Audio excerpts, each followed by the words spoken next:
Imagine life with zero internet.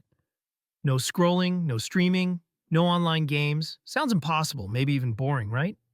Well, the ancient Egyptians thrived for over 3,000 years without a single Wi Fi signal. And trust me, they found plenty of ways to have fun.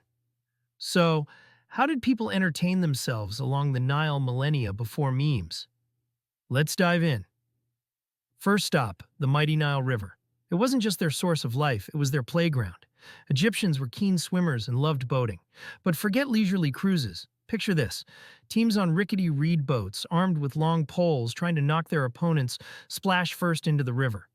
These chaotic boat battles, likely part of festivals, were a real crowd pleaser, mixing skill with sheer mayhem. Fishing was also popular, not just for food, but as a way for families to relax and bond, casting nets or spears together. Beyond the riverbanks, Egyptians loved physical challenges. Think ancient Olympics, Nile style. Tomb walls like those at Beni Hassan show wrestlers grappling in holds still used today. They practiced archery through javelins and competed in foot races and long jumps. Get this, during a special festival called Heb Sed, the pharaoh himself had to sprint to prove he was still fit enough to rule. Talk about high-stakes cardio. For the elite, hunting was the ultimate thrill sport. While commoners hunted smaller animals for food, nobles and pharaohs chased lions, leopards, and even hippos, often from speeding chariots. It was less about survival and more about showing off courage and power, sometimes using exotic imported boomerangs for hunting birds. But it wasn't all physical. Ancient Egyptians loved flexing their brains too, especially with board games. The absolute king of games was Senet. Played on a board with 30 squares, it started as simple fun but evolved into something much deeper. By the New Kingdom, Senet symbolized the soul's perilous journey through the afterlife. Landing on certain squares represented dangers, and winning meant successfully navigating the underworld, just like the god Osiris. Can you imagine playing a board game where winning meant eternal life? Other popular games included Mehen, the snake game, played on a spiral board, and Hounds and Jackals, a racing game found in fancy tombs. Music and dance filled both temples and homes. Egyptians played harps, lyres, and flutes.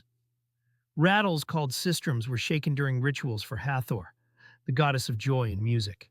Performances ranged from solemn temple dances to incredible acrobatic displays, with dancers in sheer linen showing off amazing flexibility.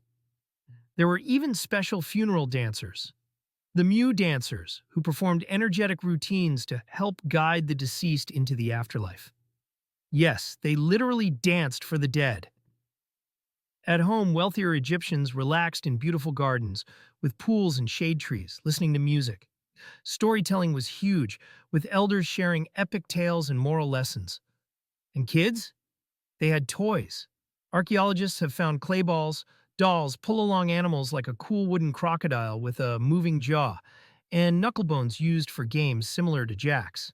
From chaotic river fights and royal sprints to sacred board games and garden concerts, ancient Egyptians filled their lives with diverse and meaningful recreation. They truly understood the importance of balancing work and play, finding joy and connection long before the digital age. Their pastimes weren't just ways to kill time. They reflected their deep connection to the Nile, their beliefs about the afterlife, and their vibrant culture, a legacy of fun that still fascinates us thousands of years later.